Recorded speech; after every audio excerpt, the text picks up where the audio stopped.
KeeN as his first opponent here, and then he's also got Stun, and he's also got in this group Semper. How did Stun make it in? So Stun qualified as well. He actually came through the same qualifier as RiSky, but he actually lost to RiSky in like the semi-finals or so, but top 3 qualified. So cool. Was it an EU qualifier or an NA it qualifier? was NA, so it was pretty horrible timing for Stun in terms of like it's like 7 a.m. in the morning or something. But other than that, it was just like NA central server. The games between Stun and RiSky were pretty standard as well. I'd say going into like a rematch here today, it'll be pretty close, I would think. RiSky won what, 2-0? I can't quite remember. I think it was. It definitely wasn't too one-sided. I think it might have been a 2-0, but the games were pretty close. I can't quite remember. All right, we're going to kick it off with our first matchup, though, which is going to be the ZVT. We're going to kick it off to the bottom left, so our purple Zerg from Mindsanity, the guy we're just talking about, RiSky. That's our Zerg. Yeah, and he's going for a quick gas. This is a good indicator that he's probably going to be going to a quick gas in most of his CVTs, because this map in particular is excellent for gasless play, just since you have the 3 bases secured with a single entrance. Gasless play can be really strong in developing your economy faster, but he's going for a pool gas, and KeeN is opening with a standard Reaper, so they're not really looking to, I guess you could say, abuse the map, and they're just playing pretty normal so far. Yeah, it's it is, as you say, like one of the most easiest maps to expand on, right? And that's why sometimes you'll see maybe Terrans for even a CC first down here, but yeah, I think it's actually really good. I never even thought of it like that. That if he goes gas on Acolyte, he's probably going to play gas like every game, and so it's very likely, yeah, because yeah. this is like the best gasless map, I think, by far. Yeah, of course. Oh, okay, so yeah, cool. We have obviously KeeN in the top right as well. He's opening with a fairly standard Reaper expand as we get things going as well. So nothing, again, too ridiculous right from the get-go in our early stages. Just both players opening with their expands. RiSky, of course, throwing down on the low ground. But, we see Zergs do this all the time, throwing down on the low ground expansion, even though they have an in-base. Do you want to quickly talk us through that one? I know it's a fairly... Yeah, it has to do with what I was talking about. There's a single entrance on this map, so if you defend that single entrance, you're effectively defending all 3 of your bases. So when he takes that expansion, he's essentially gaining that ground to defend in the first place, so he can't be denied of the 3rd expansion. It becomes much easier to take that way. It also denies some information, and it has creep spread and benefits, as you can spread creep outwards faster. Yeah, I think that's one of the big things, right? Just being able to push the creep out very quickly as well. Get yourself onto the map and start really just making the map your own, which is something the Zergs love to do throughout the entirety of the game. Control the map, control the entire thing. Yeah, it's definitely an option. Like here we see that RiSky's gamer RiSky. That's Richie is what we'll call him from here on. But he's not trying to take advantage of that, right? Because his natural base or his 3rd base is actually going to finish and have creep available at around the same time. So since he hasn't dropped the creep tumor yet, it's not like he's taking a lot of a big advantage from spreading the creep. Fair enough. So it's just about kind of defending the front then, as we do see creep starting to push on out. Now KeeN just going to throw down the Viking early on, as we do see a tech lab coming up on the barracks as well. And it's looking fairly straightforward from him so far, I'd say. The Raven on the way up, he will start a 3rd CC. We'll see if he wants to start. Sorry, go ahead. Yeah, he didn't start shooting the Overlord right away, so now the Overlord gets to see the tech lab, and no upgrades from the tech lab on the starport. So I think that this is probably one of the better, if not the best map for Ravens as well. There's dead space behind the natural, and there's dead space behind the 3rd base for the Raven to sit. So I wouldn't be surprised to see a 2nd Raven even from KeeN, and just be annoying with those on the edges. Okay, it'll be interesting to see what he can do with these. The first one is about to pop up, and we'll start to move around the map, of course. You see Stim on the way as well, so you will play Bio as a follow-up. I mean, another thing to just ask you about, what's your take on the whole Bio versus Mech thing right now? That Terrans, a lot of them have been not really playing Bio as much, a lot of them been focusing on that Mech play instead. With Terran, a lot of the time it's kind of like a flavor of the month. It's like when whatever innovation's doing, everyone else is doing. I don't know. Like for the longest time, it was the double medevac drop. Now everyone opens factory, and nothing has significantly changed in the game. More like Zergs kind of got wind of and you know, learned how to deal with the double medevac a little bit better. The map's maybe a little bit larger, but all in all, I think that the more diverse Terran is, the stronger they are, because then it forces Zerg to scout, and the more everyone does the same, the much easier it is for Zerg to play against it. All right, it's quite interesting as well. I've been really trying to figure this out because people keep telling me to play mech. Like, we were talking to you, Thermal, the other day, and I was like, oh yeah, I've been playing a bit again because I was at an event last week or so. And he was like, oh, make sure you're playing mech in TvZ. I'm like, I really don't want to play mech in TvZ. I really don't find it very fun. He's like, yeah, man, but otherwise you can't win. So yeah, I don't think you have to, but yeah, people will always have their opinions, right? So someone yeah, might sure. tell you like mech is the way to go, and someone else might tell you mech sucks and bio is the way to go.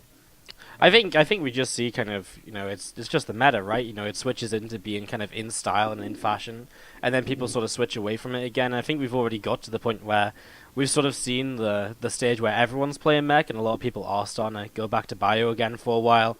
It's it's like a circle. I mean, it's like, the end of Heart of the Swarm was like all about mech as well, and then we came into Legacy of the Void and mech wasn't a thing, then it was again, and it's a fun circle to be on. Yeah. So far, everything looking pretty straight up, though. I mean, upgrades coming in 1-1 apiece, fairly close together. Slight advantage for RiSky, and he's going to play the Spy on this map rather than the Hydralist Den. So going to be going Lingbane Muta. Something you like on Acolyte, or would you rather see him play the Hydras? I don't really mind what style players play, as long as they're consistent with their decisions and so on. Like, I think it's perfectly fine to play either style. And in fact, I kind of like Lingbane Muta a little bit better here, because KeeN has been going blind into the siege tanks. And, Muta are pretty good against siege tanks for the most part. Also, he will get a huge degree of map control with this, since you can see like this double medevac drop was really flimsy, really small, especially because it was sitting at like 6 minutes and 30 seconds or so, where a normal full double medevac would hit at like 5:30, right? So KeeN doesn't really have the ability to apply much pressure, and the tank is a fairly defensive unit as well. So I'm surprised he's actually looking to move out here. I don't like this too much by him, but we'll see. He's probably favored to win this match. Yeah, he's pushing down the right-hand side with this, and I have to agree with you. Like, he's going to have the Hellions obviously join in. He can morph them into Hellbats. But I'm not sure what he's really got to gain from pushing in this direction right now. RiSky has really good creep spread out in front, so he's going to see this attack coming. Maybe if he sort of sieges up on the edge of the creep and then sort of cleans a little bit of it up, that would be a nice way to do it, but I don't like him going too much for... There's barely any Marines out. So yeah, maybe metagaming the Hydras a little bit. But yeah, I don't like this push at all. I don't think it's going to do too well. Well, we'll see in a moment or so as we see RiSky getting set up to deal with this. He does have that bin speed, his Muta's coming out, as you've mentioned. And there's just not actually that much to actually deal with Mutas here. There's only, what, like 10 or so Marines, if even that. Most of this is just Hellbats and tanks, which are, the tanks are very nicely positioned, but it isn't going to help him with these Mutas, as here we go. RiSky going to throw everything at KeeN right now. The Bane's going to come crashing through, going to hit on towards the Marines, and he actually runs out of Marines to use his Banelings on towards the end. A few of them jumping up to the high ground, but RiSky completely cleans up this first attack down the right side. Yeah, definitely. Again, I think KeeN must be surprised to see the Muta. I would be surprised if he knew that there was Muta on the way and still decided to go for this. But he has established himself a nice position to defend his fourth now. So there's that, but definitely RiSky with the advantage from that. And the reason I said I didn't like it, it's not so much because I can see the map and I can see the numbers of units and numbers of stuff that each other have, but tanks, generally speaking, are a really risky unit to move out with, because they're so expensive and they take so long to make, and like, right, of course. Yeah. Yeah, so I mean, once you lose them, it takes a while to rebuild, and then you have to, if you don't have the numbers you need, and that was your tech to kind of keep yourself safe, you open yourself to a whole bunch of different attacks that can be kind of very dangerous. RiSky, with the Mutas there, just poking into the third base, grabs a handful of SCVs, just 3 or so. It was a nice reaction from KeeN. Already had his Marines nearby to come back in. But now RiSky, I really feel, is like living the Zerg dream. He's maxed out, he's going in towards Hive Tech. He cleaned up a first attack, so he's not really too kind of worried about follow-up attacks being very powerful. Because he's maxed out anyway, like, he's already got his army set up, and he's just kind of waiting for KeeN to come towards him, and otherwise, he's just continuing to build his tech up here. Yeah, you could argue a little bit slow of a transition to a Hive, considering he's maxed and has a lot of money. But that's pretty much the only thing that I can point to that RiSky might have wanted to do better or faster in this game. He's been doing great. Even in the engagement, he sent the queens in front, which is really cool to soak up the first few tank shots and then the wave of his army. So he's he's paying attention. He's doing all the little things that he needs to do, and he's in a great position right now. All right. Well, we see the mutas pulling back down to the south now. Some Lings and Banes as well. So there, I love the fact he's got a few Lings set up to the top side as well, ready for a run by. May not use that for the next few minutes, right? But as soon as he sees the opportunity to hit in, he's going to be hitting that run by, and immediately he's going to be, getting KeeN to be kind of thinking about other places on the map other than his big push that he's generally going to be aiming towards. Mm-hmm. And he's now dropping the Ultralisk Cavern, continuing with the Spire upgrades. So that's a giveaway that we're not going to see a greater Spire in the near future. Just going to be seeing the mutas grabbing a medevac there as well. Yeah, Ultras Cavern coming through as we see KeeN. He's going to start pushing forwards. I mean, if there is a time for KeeN to attack, it would be maxing out. 2-2's obviously finished a while ago, but maxing out now and just hitting before Ultras, because as the Zerg starts to invest so much money into Ultras, their own upgrades, etc., that's where it's going to become very difficult for them to have enough units out to defend here. Definitely. I think that he could use some Infestors, RiSky that is. He hasn't started working on those, but yeah, I like that as soon as he saw KeeN moving out, he morphed a few more Banelings. If per supply, Banelings are ridiculous. Maybe the strongest unit in the game per supply. They're super expensive, obviously, for the one supply that they cost, but you can morph them reactively and have an overkill of Banelings. One Baneling is almost always gonna do more than one Zergling. So if you have the bank, and RiSky does, then it rarely helps or it rarely hinders at the time to engage, at least. It's just that he wants to build up a bank for Ultras. Now he's going to have to look to trade though. Alright, well, let's see how it goes. As we do see the first few units just coming forwards here from RiSky, just trying to send a few units ahead of the rest. He's going to go across the map with his mutas again, so we're going to be trying to pick off reinforcements perhaps, shut those down. I mean, there's a good clump of Marines back there, though. He's just going to try and sort of turn towards the base, but there's a lot of missile turrets coming up at the moment here, as we do see those mutas. Oh, they are over the Marines, but at the same time, a big fight coming in as well. So that's where RiSky is paying attention to, as we will see those Banes will crash on forwards. Is it enough for RiSky to clean out this entire army? He's got the Queens in the back working their way through those medevacs. Bane's still going off, a few Ultras, but a few Lings left over. Actually, just one Ultra at the moment. And there's still quite a few Marines up on this high ground that those Banes could have done with connecting into. Yeah, very unfortunate engagement for RiSky. It's still gonna work out for him, but he attacked before the two extra Ultras popped out. His Muta died, and his Ultralisk Carapace or his 3-3 were not done. 3-3 is just about to finish. Ultralisk Carapace finished during the engagement. So that was really messy by him, and it gave KeeN some breathing room, because he messed up on multiple fronts, but he seems to still be fine. Still, I would like to see some Infestors. Yeah, I think Infest would be a really great thing to add, especially nowadays when we have those burrowed Infestors being so good at flanking armies and just catching the Terran player kind of out of position or in a bad position right away. You can see this Ultra just moving to the side as well, just to protect this base. I like that. RiSky just leaving a few bits and pieces behind. Tries to run by, but a lot of units reinforcing right now from KeeN, so he doesn't get that attack in there. And he is starting to go into the Corruptors as well. 40 minutes in, wanting to get himself an answer to those Liberators. Do you think Vipers are kind of an essential thing to have right now as well? Does he need to get into a few of those, or will the Corruptors do for now in the lower Liberator numbers? I think that Vipers complement the Hydra style a lot better, because you can abduct into the Hydras. Right. But if you're going for Corruptors already, you're going to be flying over their army. The Marines are not going to target the Corruptors, so it's just a matter of having enough to kill the Liberators. If you go Vipers, it would be either because you have Hydras to pull the Liberators into, or because they have, a mass air army, so Parasitic Bomb becomes extra useful. Alright, well that makes a lot of sense. We do see KeeN continue to push down this right side. RiSky morphing in some Banes to get ready to deal with this. As we're going to be seeing this bio, going to pick off one of these hatcheries in the bottom right. RiSky has some Ultras to the top side as well, starting to cause some chaos and starting to, again, distract this Terran player. Kind of, again, just keep him busy while he maybe wants to be focusing fully on this attack. KeeN currently pushing around on this bottom right side. We're just going to see, again, the bio here from KeeN, setting up to see what it can do. But RiSky kind of has him pinned in this corner. KeeN doesn't really want to push forwards further onto creep, etc. I don't think at the moment. So far, just content with having taken down that base, and RiSky not going to attack into him. Thinking further on this, because of how his army is structured right now, because he doesn't have enough corruptors to deal with the liberators, I wouldn't mind seeing a Viper or two just to make it so that the ultras can engage. But, yeah, just abduct them every now and then. Yeah, it's, but ideally, he would have a lot more corruptors if he's going corruptors. Yeah, I feel as though you want like at least 10 plus corruptors, right, to really be able to take those libs down quickly. As we're seeing right now, they're not going down super quick, but that doesn't seem to matter as the ultras and the banes do connect on in, and well, enough of them survive. The corruptors do get rid of those liberators, and KeeN has to evacuate whatever he can with those medevacs up the right side. A couple of the harassing ultras have made it back to the main army now, as RiSky continuing to take the map for himself as well. Gold base to the top left being taken, left hand side 9 o'clock base also being expanded to right now.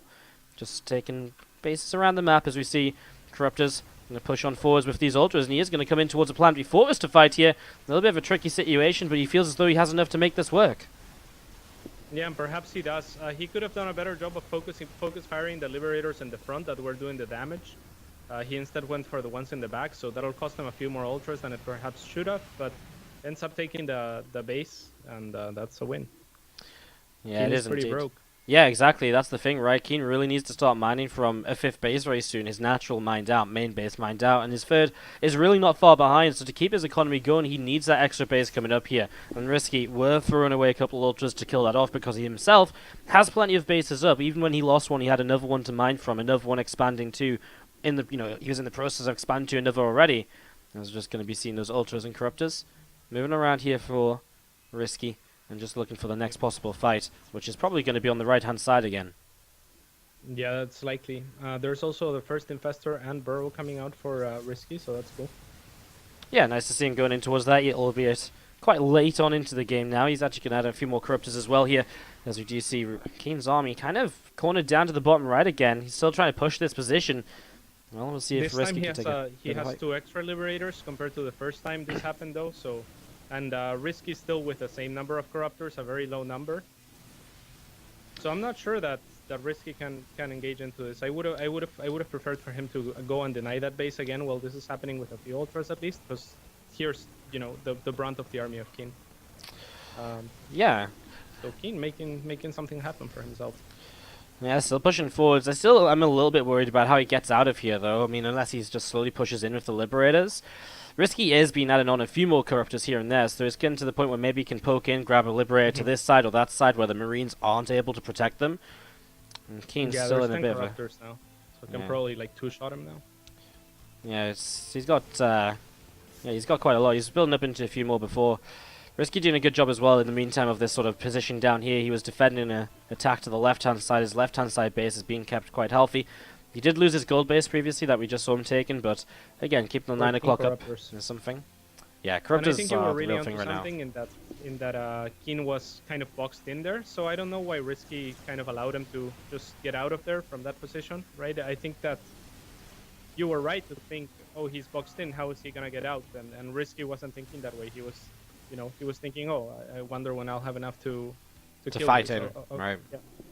Yeah, But he should have been blocking, I think, the exit. It's interesting now because we're in this position where RiSky is sort of can't attack into this base because there's so many liberators. But at the same time, KeeN is the one that maybe has to do something because he is quite behind in terms of income and in terms of the bank. He's gonna get caught moving here. This is the worst case scenario for KeeN. A lot of liberators are gonna get caught by the fungal growth, and the rest having to. So I wouldn't mind RiSky just attacking right now before the next wave of liberators pops out. I mean, this is really nice. He gets, like 6 or 7 liberators there. So immediately, if he can push on forwards, I mean, it's a huge chance to push on in, albeit into what is a fairly defensive position with missile turrets set up as well. Those libs can set up once more. You have to wonder what he's waiting for, right? Yeah, I mean, I wonder if he's just thinking, like, over time, this gets better for me, but not for the Terran, but you still have to, at some point, take the fight overall, right? It's not like he's doing anything different. He's starting to build into Broodlord, so maybe that. Now. Yeah. But he, that's an entire production cycle, and his army hasn't changed at all. Still, he will probably have enough, because he, like you said, killed like 6 or 7 liberators. That's huge. Let's see. Alright, well, we do see this planetary force against around here, and we do see the fungal growth or 2 going off as well to help out. The bio trying to hide behind the mineral line at the moment as we see the ultras going to be finally getting their way around there, though, and As they make their way through, this base has been destroyed once more, and KeeN is back in this position of just not really having any money, and that's the thing. RiSky does have a massive bank. 9 more Ultras immediately come up in production, and, well, he's losing a couple of them now, so he needs to be a little bit careful. And his Infestors are backed away, and these Ultras have kind of just been left. But, yeah, RiSky spending his bank, and KeeN just doesn't have a bank to spend, as he's nowhere near being maxed out. Yeah, this is just fantastic for RiSky now. It's pretty much game over, and that one link denied the expansion for KeeN on the other side as well. Just going to be seeing the army here of KeeN still just pressing on forwards. We'll try and clean up some of the creep. Take advantage of the time where he just killed a few Ultras, and obviously RiSky does take a while to build Ultras back up. But they are starting to come back onto the map, and now there's also those 9 Broodlords, so there's that switch up he was, I suppose, waiting for eventually, but he did take a long time to actually start a Greater Spire, right? He could have done that a long time ago with his bank. So it took maybe a little longer to get into it than he should have done, but at the end of the day, the Broods are now here, and obviously, we've been talking about the lack of money KeeN has, and because of the lack of money, he doesn't really have a way to, kind of fight Broodlords, never mind the army that's on the map already. So yeah, not at all. He's producing 3 Liberators at a time. That doesn't help almost at all against Broodlords. So if RiSky's army has one glaring weakness, is the lack of anti-air, but my God, look at it. It's just brutal. Like, how much is that? How much does that cost? like 9k, 6k. It's Yeah, it's like a casual like value. it's like a casual like 4 times the gas of what KeeN has in his army right now, and like double the minerals. KeeN's not in pretty small as these broodlings, or from the broodlords, obviously going to start picking away. The corruptors will look for the chance to come in and pick away at some bits and pieces as well as. Well, I mean, at the same time, Ling's running towards the third base once again. RiSky played a pretty awesome game here to kickstart us, and it is going to be GG from KeeN. RiSky takes game number 1. As far as kind of the game playing out goes, I really feel Abyssal is probably one of the most similar to Acolytes, because it is just going to promote 4 or 5 bases. There's a few different ways to move around. You can drop, you can not drop. You know, there's a few ways to set up into. I don't know what you feel about it in terms of differences. Yeah, I feel like this map, in generally speaking, should lend itself to a very similar playstyle as last game because of what what the players revealed they liked to do last game. For example, I feel like a tank push on this map is much better than an Acolyte. It's a shorter rush map distance, and there's a lot of high grounds and a lot of ledges where you can siege your tanks to harass mineral lines and so on. All things that you can't do on Acolyte. So I didn't much like the tank opener on Acolyte. I think that KeeN was just trying to be safe from all-ins or something like that and transitioning into a push.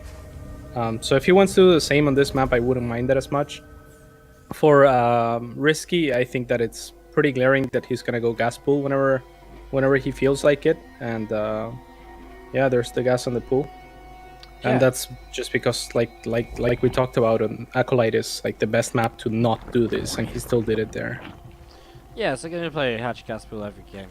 I feel as though ZVT is one of these matchups, whereas the Zerg, if you have your sort of style, you just sort of play your style every map, because when I say your style, I mean like in the first 3 or 4 minutes, you have like the way you like to open. Some players like to open with OV speed, some don't. Some like to play that kind of, not everyone obviously can play a gasless on every map, but people have their style, and I think, like you said, if he does this on Acolyte, he's probably just going to open in pretty much the same way. I don't think he's going to change too much in the early stages, unless he sees a reason to based on something KeeN's going for. Like if KeeN goes for early Hellbats or something, maybe throws down the earlier Baneland Nest and so on. But a pretty Definitely, and I agree with you in that most players will have their defined playstyles and whatnot, and they'll use it throughout like multiple maps. But I think that's just a matter of comfort. And I'm speaking for myself too. Like I'll do that too. Like I open gasless on most maps because I like the opener a lot, and I'm comfortable with it because I do it so often that that's what I'm best at. Right? It's the one that I understand the best. But I think that ideally, if you play enough StarCraft to diversify your openers a little bit, then you could play to the map strengths a little bit more. In which case, for example, Acolyte is fantastic for gasless openers. Right. That's, I guess that's a very true thing as well. I think that's something we'll see from the very best of, like, Zerg players, and probably something we'll see a lot, maybe like BlizzCon, etc., right? The players who really can put tens of hours into this game a day, or, hundreds of hours, and they really can get to this point where they're so comfortable playing every opener, no matter what, and obviously then they can play to the map strength each time around. Definitely. This game, I think from KeeN just looking very similar as well, right? A couple of Hellions on the way up. We'll see what he does with the starport is the way that things usually start to diversify for a Terra in between maps. What they do with their starport. Will it be a Raven again? Maybe a Banshee once more? It's not really a...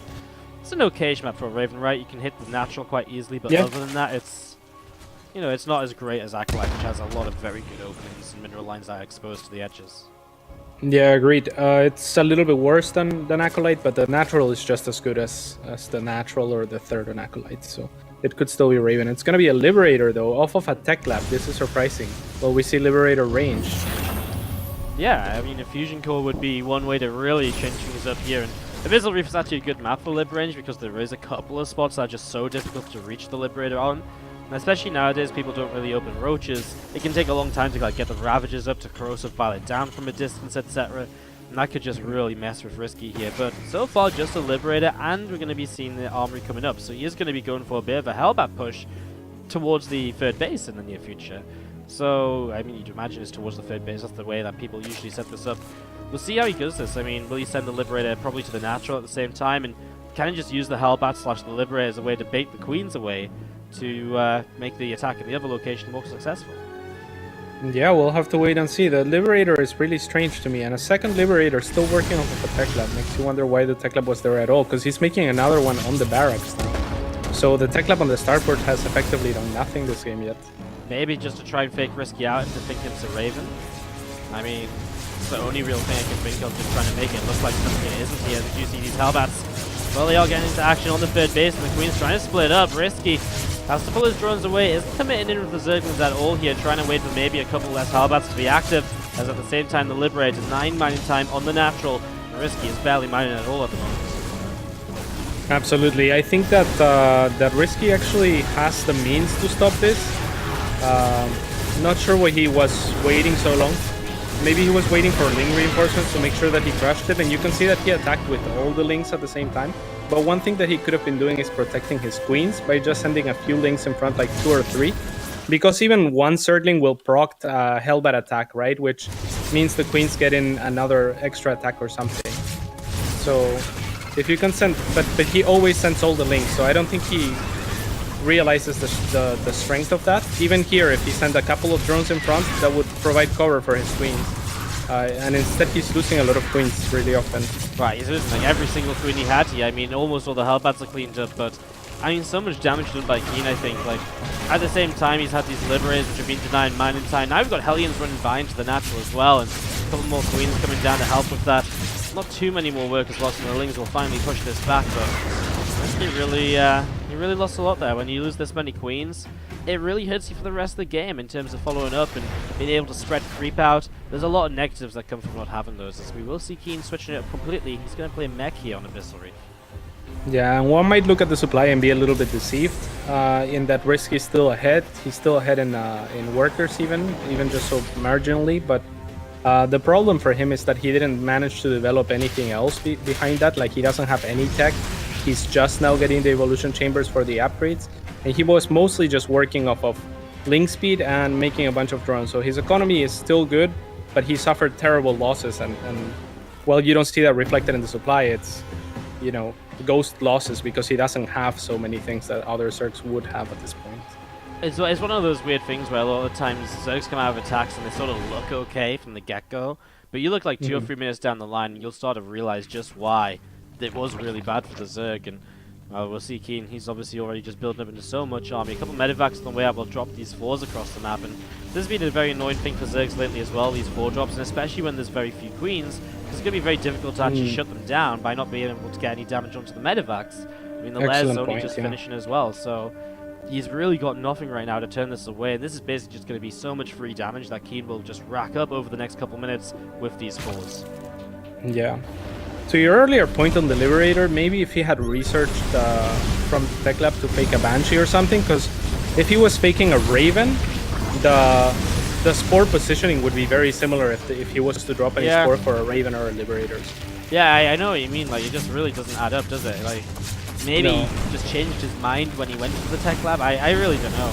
But right now, we are going to see... Well, this is basically like the repercussions of earlier, right? RiSky got behind and wasn't able to set up as nicely, and even though it didn't look like he was too far behind, he's just not really going to have as much stuff as he needs to truly shut down this attack right here.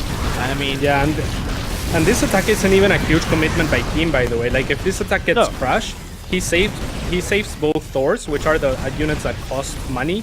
Yeah. And he's only trading, like, what, like 8 Hellbats? Like, if this attack gets crushed, KeeN is still perfectly fine. Yeah, I mean, it's so powerful, right? Because the Hellbats are something which at this stage of the game you'd probably just be running into mineral lines anyway to try and pick up a few drones. So it's such a risk, it's such a risk-free attack here. You're going to be seeing more Hellbats coming in to keep on pushing up this route. Risk-free, I see what you did there. Yeah. No, honestly, no pun intended, because it just happens like that.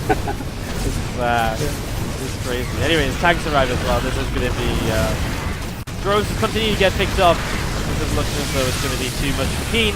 And on the back of a successful Hellbat attack, his follow-up pushes are way too powerful. He's going to be able to close out game 2. Tie things up one apiece. Looking good. Yeah. Very well done by him. Yeah, GG well played, and KeeN. Again, I think the map pool for literally, you know, they've been saying, please just give us a map pool with like no nonsense for like so it long. bores the shit out of me, I have to admit. Can you imagine if this map pool had Frost in it instead of Catalina, like they initially mentioned or initially suggested? This would have been like the most boring map pool ever, I think. Yeah, but that's what people asked for, right? So they're being given it, I guess. Sure. At least the new map pool looks really refreshing in that it has like some weird elements to it. It definitely is. I actually, did they say which maps they're removing? No. Well, I just hope they remove the oldest. I hope they just get rid of like Abyssal Reef and like just the maps we've seen so much of, right? Like Abyssal has been in like every best of 3 series for like the last year. It's really been kind of it's pretty crazy. It's sort of like the Coda of like from Heart of the Swarm or something. Like when Coda was in the map pool, it was like in every best of 3 series for like 6 months. Or Overgrowth. Yeah, Overgrowth, exactly the same. Like Metalopolis. It's really what kind of got to that point with Abyssal. I think the new maps are really cool. I actually did like the map test tournament this round for the TLMC, so I actually got to cast on all of those maps a bunch, and I really feel like the maps that got selected, Neon Violet Square, Boardwalk, Battle on the Boardwalk, Black, Pink, and Catalyst, I really felt like they were like the most solid ones that I would have put to ladder. Maybe Battle of the Boardwalk was a bit of an iffy one, but it's obviously like their different map, you know, that they're putting in to change things up with. So like if there was one that I would choose out of the weird maps, it would have been that one as well. So I think it's going to be really fun map pool. I think it's going to be fun to play on. Yeah, it looks really cool. Yeah, and I love that approach. I feel like people don't always know what they want, right? It's weird, but like when you suggest, oh, give us a non-nonsense map pool, and then you end up with having the same gameplay over and over, then yeah, it's, you know, then you realize, oh, maybe we should have some more diversity and some more, you know, stuff to explore, some shit that can actually surprise you, you know, some stuff that you haven't seen before, because it's... I think it was just, I think a lot of it might just be that we had so much of such a switch from like, you know, we went from having kind of standard maps to all of a sudden they suddenly said, let's do really crazy things, like let's give us 2 gold bases as your first 2 expansions and Riot on Terraces, you know, and stuff like that. And I don't know if it was maybe just like too extreme for like some people. It was like a bit too crazy maybe.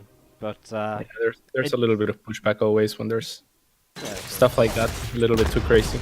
And then there's like Dasan Station as well. I love Dasan Station, dude. I had some of the craziest games there. I think Dasan Station actually turned out to be one of the best maps ever added to the map pool, because it was obviously weird and different, but it actually started to give us such really good games towards the end. Yeah. Yeah, and it just lent itself to so many different things being viable, and so much exploring being viable. It created a completely different game on Dasan Station, and I really appreciate that. I've done crazy things that I didn't think of doing on Dasan Station as the game progressed, you know? Like, I think Dasan Station was a map that entered the map pool and there was a meta for it, and the map itself developed its own metagame over time, where people figured out how to expand, what to do, and this and that. You know, it just really changed over the course. And like so many different people would have like many different openers and many different cheeses and like ways to exploit the map, you know, or all of its features. So it's, I love stuff like that. Did you see? I don't know how much of the Team Liquid map contest you saw, but did you see Arch of Janus?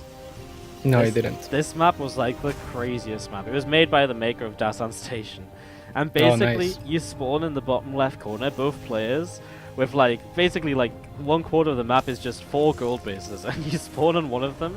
And to get to the rest of the map, you have to mine out your main base gold. Oh, love it. And it's like the rest of the map would actually encourage like a really long macro game. But obviously, it's like super short rush distance gold bases to spawn in, and it was like we didn't see a game go over 5 minutes on it, but it was pretty fun. Yeah, that's a disappointment. Yeah, I think actually if we had one game where the players just managed to hold on and get to like, you know, like past the first 2 bases, I really think it would have been like the craziest game. But it's one of those maps that really did need it was maybe a bit too crazy again, but it just needed some more time for people to really figure it out, I guess. Definitely, because if you're doing like normal openers or anything close to normal openers, you're probably gonna die on a map that's, you know, set up like that. Yeah, of course. So, yeah, if you want to play macro, like sometimes you have to like, you know, be aggressive on a map like that, or like on Dasan Station for that matter, right? You would see a lot more pull firsts and stuff like that. Yeah, you have like those pressure builds which lead you into an expansion at the same time. Anyways, we do have some action starting to kick off here. We have Widow Mines heading towards the main and Hellbats towards the third. RiSky pre-spreading his queens towards the third base, but well, he has to pull the drones away from the Widow Mines in the main. He does have spores up, and he actually does a nice spore trick to keep that drone alive so far, and Ling's positioning nicely. He's actually defending all of this pretty well so far, I'd say. Not really letting KeeN come in any direction to do much at all. Yeah. Oh, KeeN's gonna lose that mine for free. No need to lose that second one, but overall, KeeN didn't really invest that much into this. The 2 mines is a little bit of a bummer for him, but at least he managed to pull the drones from the main for a little bit, so didn't lose any Hellions or Hellbats. Yeah, so I mean, the game is very non-committal with this unit, so forcing units for RiSky. That said, RiSky up at like 58 drones already to the 42 SCVs is looking pretty nice considering the third CC just finished now. Yeah, and it's not being morphed yet into an orbital command, so that's a little bit of an oversight, I think. He needs to try and get on top of that. We do see KeeN going to split up his Hellbats now, going to send a few in towards the main. RiSky going to jump on top of the medevac already, but has to pull back. Meanwhile, the other Hellions are going to go to the left-hand side. You're going to see. Well, he just and you see how when he sent like 4 links there, right? Yeah. And it proc Hellbats to attack, and the Queen got like 2 or 3 attacks off for free. That's exactly what I was talking about he should be doing last game when he has more queens that can attack, like the link serve as a mini stun. Yeah, yeah, you can see him doing it sort of now, like throwing a couple of links forwards as the queens get over here as well. Yeah, it's something he maybe did need in that last game, but obviously it really didn't go well for him in the end. This is a bit risky now as we do see these Hellions getting into the mineral line. I mean, workers are starting to drop, and for KeeN, I mean, this is damage which he maybe just had to get done because he was falling a bit behind. 15 workers is very nice. If RiSky cleans this up now and gets back to mining, 20 workers lost, but he was on a good worker lead. Still holds a 10 worker advantage. I don't feel like it's the end of the world. Yeah, this gas though. Yeah, I might not want to kill your gas. He actually did that twice. He actually attacked it with the queens and stopped, and then he attacked it with the zerglings. Poor gas, not love. There's gotta be some infiltrated KeeN people, and yeah. It's usually the Zerg that has the changelings. This time KeeN's got like some special version of the game, can spawn as Terran changelings. Yeah. They actually can attack this time as well. Slightly broken, but oh well. RiSky it works. If it works, it works. If it works, it works. We're gonna see RiSky going into Hydrogen as well, which has been something we've seen over the last month or so, month or two even, against mech players, where this kind of new style of fighting against mech that we've never really seen before has come around, which is kind of like the Hydroling Bane, and then in towards like Ultra's late game. And it works on certain maps which are a lot more open and you can get the flanks on, and especially like Ascension to Io, I think, is a very good map to play this style on versus, say, Abyssal Reef, because there is just a few more open areas where you can intercept that mech army and come in from the surround that you need to make kind of the, you know, all the Hydras and the Banes. You know, you need those units to have that surround. Otherwise, they're just going to get blown up before they even reach your tank line. So, I like this from RiSky, just going into kind of a... I mean, I guess we didn't really get to see him play against mech last game, right? Because he kind of died too early, but just getting set up into what has been a bit of a fresher style and to see how it goes. KeeN still pressuring, picking off 3 teamers, slowing RiSky down a little bit. RiSky still have the Ling or so on the map as well, the spot for 4th phase of KeeN coming into play too. Yeah, and a similar poke to last game, to what killed RiSky last game, this time hitting much later, and RiSky having not taken any damage pretty much compared to last game anyway. So he should be perfectly fine, just teasing with the Hellions on the other side as the Thors do their thing. But this game is probably KeeN is probably gonna want to take this a little bit longer. He has well set up production, adding 2 factories and 4th base as well. So yeah, we'll see what comes of it. We'll see what RiSky's response is. Probably gonna go into Vipers or something like that.